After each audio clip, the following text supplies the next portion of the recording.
मैं doctor Girdhar Lal Saini, associate professor, government college खिचड़ी। आज हम BSc third maths paper first abstract algebra के बारे में अध्ययन करेंगे। इसमें जो टॉपिक है उसका नाम है ग्रुप समाकारिता, यानी ग्रुप मॉर्फिज्म या होमोमॉर्फिज्म। सबसे पहले समाकारिता यानी होमोमॉर्फिज्म या मॉर्फिज्म क्या होता है, इसकी परिभाषा देंगे। किसी ग्रुप जी स्टार से जी डैश ओ पर परिभाषित प्रतिचित्रण एफ जी से जी डैश निम्न प्रकार हो: f a star b equal to F of A O F of b for all a comma b belongs to G. संयोजन का प्रतिबिंब इक्वल टू प्रतिबिंबों का संयोजन।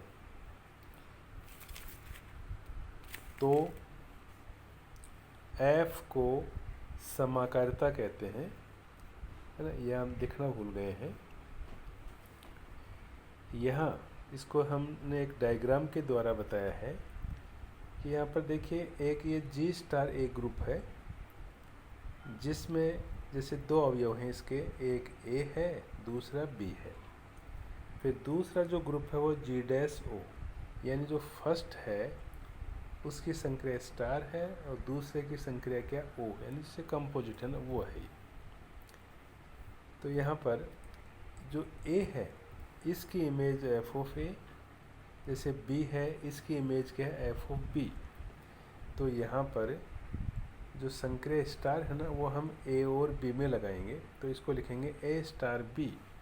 तो अब इसकी जो इमेज है वो इसमें क्या बन जाएगी, F of A star B.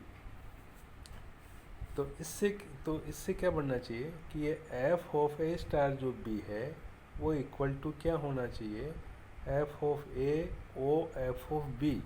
तो इस एफ को हम समाकारिता कहते हैं। अब हम विभिन्न प्रकार की परिभाषाएं हैं, ये समाकारिताएं हैं, उनको के बारे में यह डिस्कस करेंगे। सबसे फर्स्ट है अंतरकारिता यानी एंडोमॉर्फिज्म। ग्रुप जी स्टार से ग्रुप जी स्टार पर परिभाषित समाकारिता अंतरकारिता कहलाती है, यानी जी से जी पर ही परिभाषित जो समाकारिता है उसको हम यहाँ क्या कहेंगे, अंतरकारिता कहेंगे। सेकंड है एकेकी समाकारिता मोनोमॉर्फिज्म। यदि ग्रुप जी स्टार से ग्रुप जेड डैश ओ पर परिभाषित कोई समाकारिता एफ एकेकी यानी 1 हो तो एकेकी समाकारिता कहलाती है। उसके बाद में नेक्स्ट है आच्छादक समाकारिता एपीमॉर्फिज्म। यदि ग्रुप जी स्टार से ग्रुप जेड डैश ओ पर परिभाषित कोई समाकारिता एफ आच्छादक ऑन टू हो तो आच्छादक समाकारिता कहलाती है। उसके बाद में नेक्स्ट है तुल्यकारिता आइसोमॉर्फिज्म। यदि ग्रुप जी स्टार से ग्रुप जेड डैश ओ पर परिभाषित कोई समाकारिता एफ एकेकी तथा आच्छादक हो तो तुल्यकारिता कहलाती है।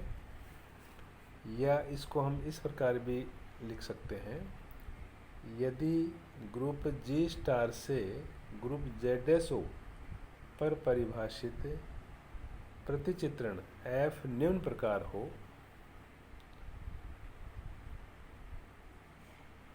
फर्स्ट एफ एकेकी अर्थात f a equal to f b implies, तो क्या a equal to b for all a comma b belongs to G के लिए हो।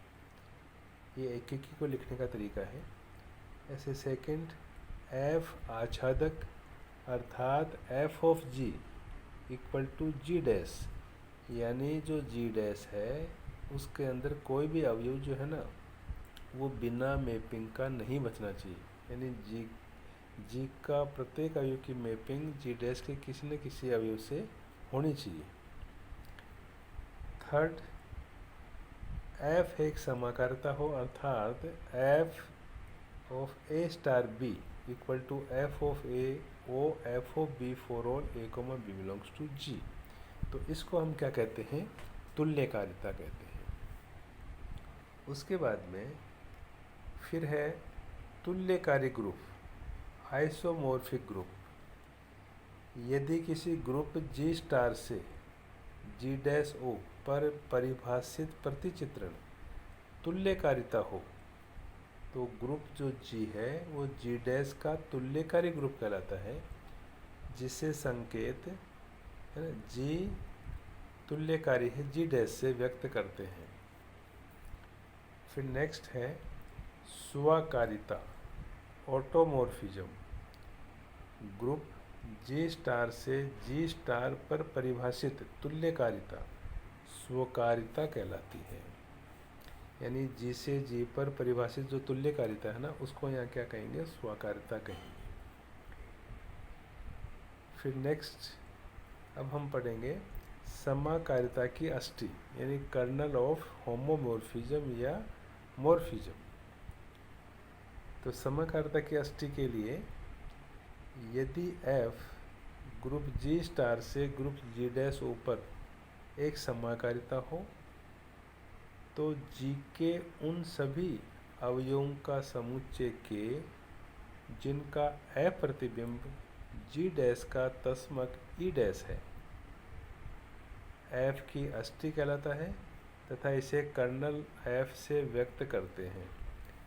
अतः kernel F equal to set क्या हो, x belongs to G such that F of x equal to E dash.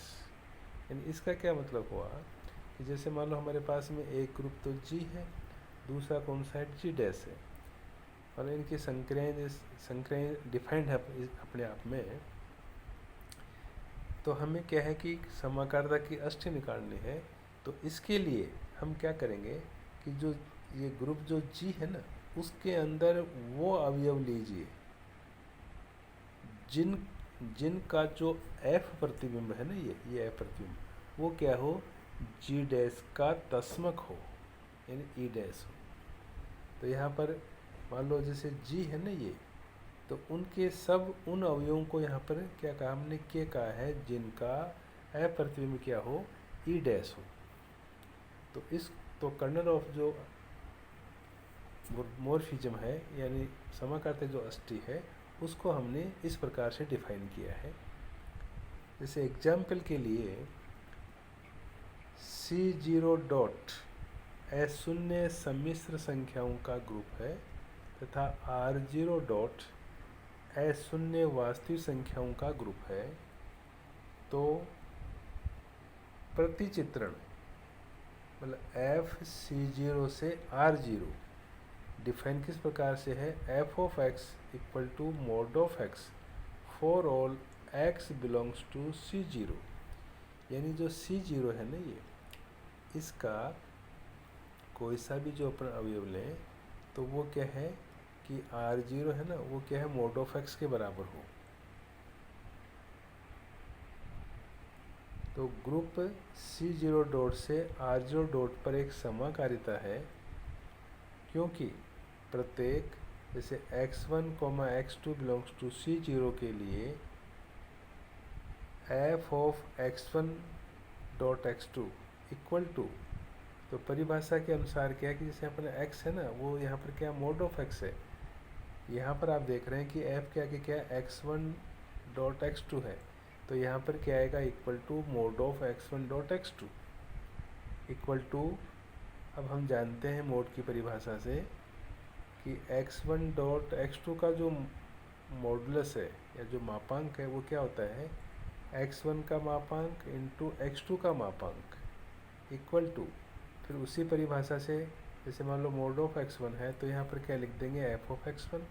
ऐसे x2 का mode है तो वो क्या लिख देंगे, मोड f ऑफ x2 लिख देंगे। तो इस प्रकार से यहाँ पर क्या है कि जो f x1 dot x2 equal to क्या आया, f of x1 dot f of x2 ये आया यहाँ पर। तो इसको हम क्या कहते हैं, समाकर्ता कहते हैं। इसलिए यहाँ पर क्या है कि C0 डॉट है ना, ये R0 डॉट पर क्या है कि समाकारिता है, ये हमने यहाँ दिखाया है। उसके बाद में अब हमें क्या है कि इसकी अष्टी दिखानी है। तो यहाँ R0 का जो तस्मक अवयव है ना वो क्या है, 1 है। अतः f की अष्टी में वह सब सम्मिश्र संख्याएं होंगी जिसका मापांक 1 है।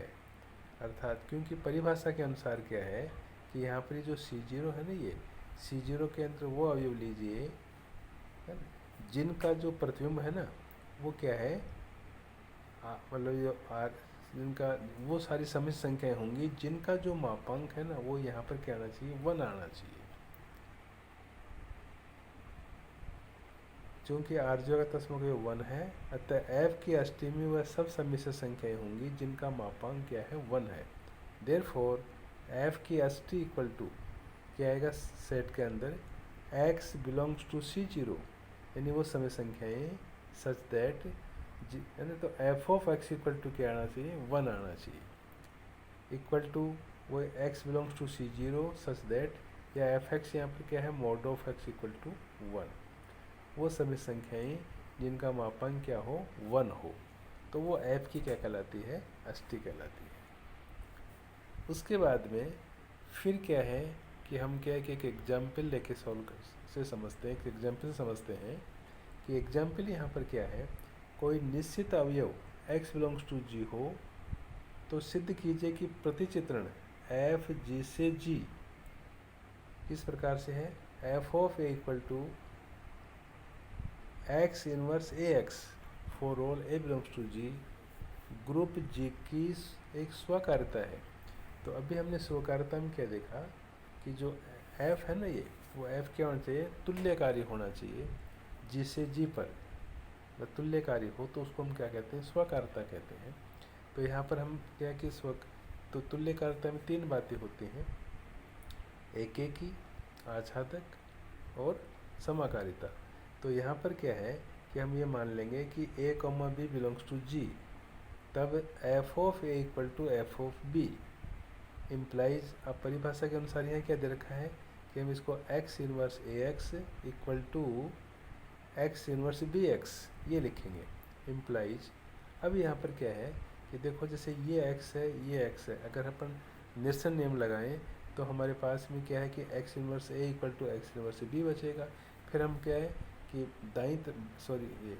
बाईं तरफ अगर x इनवर्स x दोनों जगह तो इसमें लेफ्ट कैंसिलेशन ना लगाएं तो हमारे पास में a इक्वल टू b बच जाएगा। तो हमने लिखा है कि जेमे निरसन नियम से इन दोनों से हम ये लिख सकते हैं। तो ये क्या बताएगा कि f of a equal to f of b implies a equal to b आ जाए, तो हम कहेंगे कि f यहाँ पर क्या है, एक ही है। अब उसके बाद में फिर हम ये बताएंगे कि पुनः g के प्रत्येक अवयव a के लिए x inverse belongs to g का एक ऐसा अवयव विद्यमान है कि किस प्रकार से कि f ऑफ, जैसे मान लो x इनवर्स इक्वल टू, तो परिभाषा के अनुसार क्या है कि यहाँ x इनवर्स और यहाँ पूरा ऐसा कैसा, फिर इसका x लग जाएगा, इक्वल टू।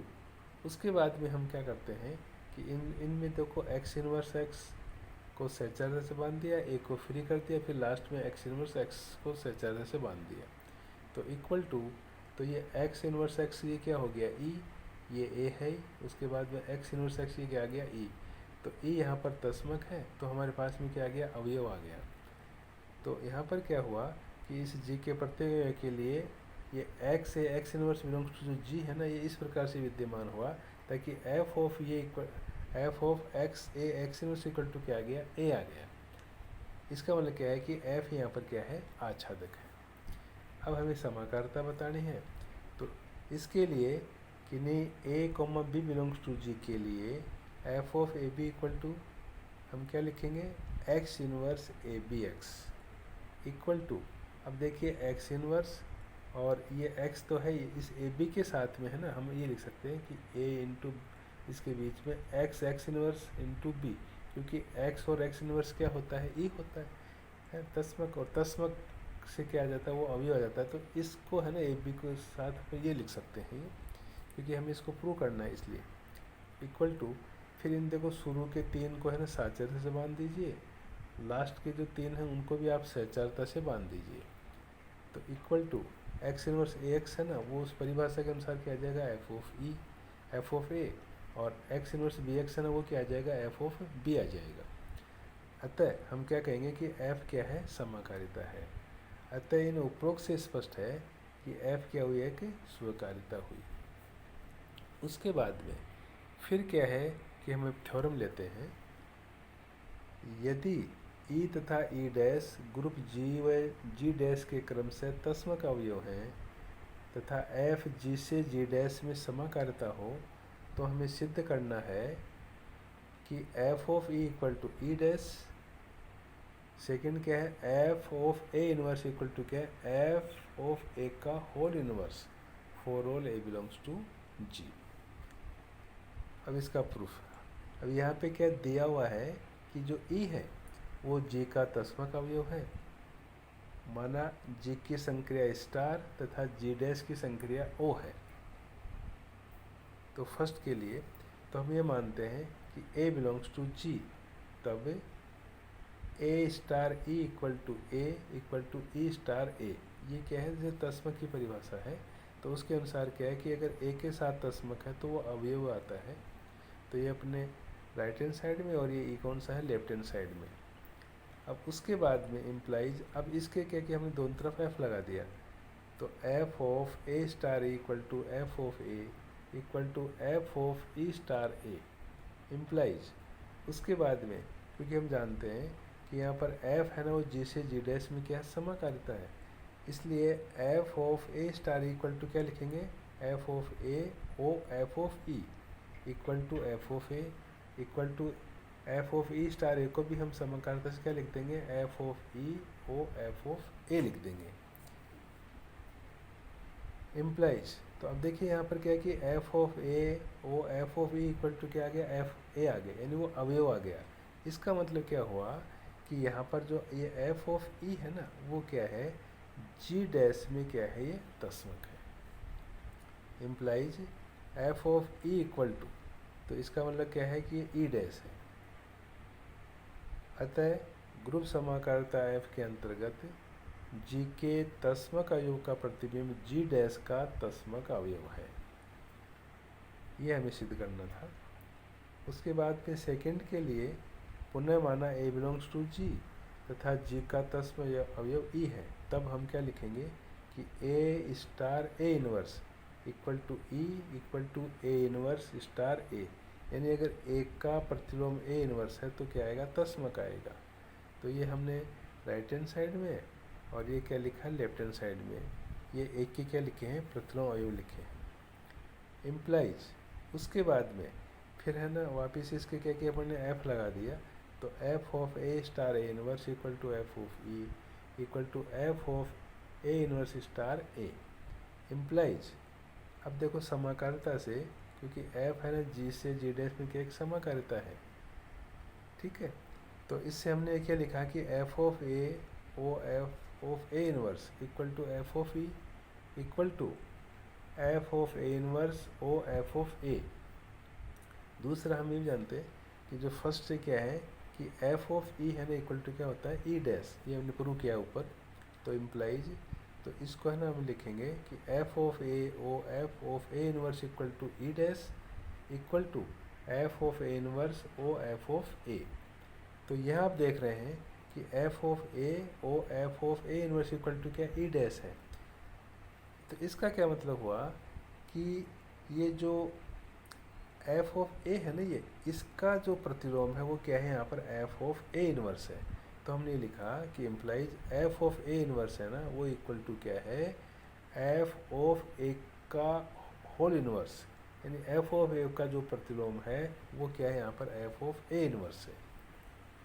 अतः ग्रुप समाकारिता एफ के अंतर्गत ग्रुप जी के किसी अवयव ए के प्रतिलोम का अप्रतिबिंब है, वो ग्रुप जी डैश में ए के एफ प्रतिबिंब का प्रतिलोम है। तो देखो इसको आप समझना कि यहाँ पर हमने क्या लिखा है कि इस एफ के अंतर्गत ग्रुप जी के किसी अवयव ए का प्रतिलोम, तो देखो इससे ये ए है, इसका प्रतिलोम क्या हुआ ए इनवर्स, तो इसका क्या हुआ ये ए प्रतिबिंब, ठीक है। और दूसरा इसको क्या पढ़ेंगे, इसको ये पढ़ेंगे कि जो जी है ना ये एफ ऑफ ए, ये क्या हुआ एफ प्रतिबिंब हुआ, तो इसका जो प्रतिलोम है ना ये इनवर्स, इसको हमने ऐसे लिखा है, ये हमें सिद्ध करना था। तो आज हम इतना ही पढ़ेंगे। धन्यवाद।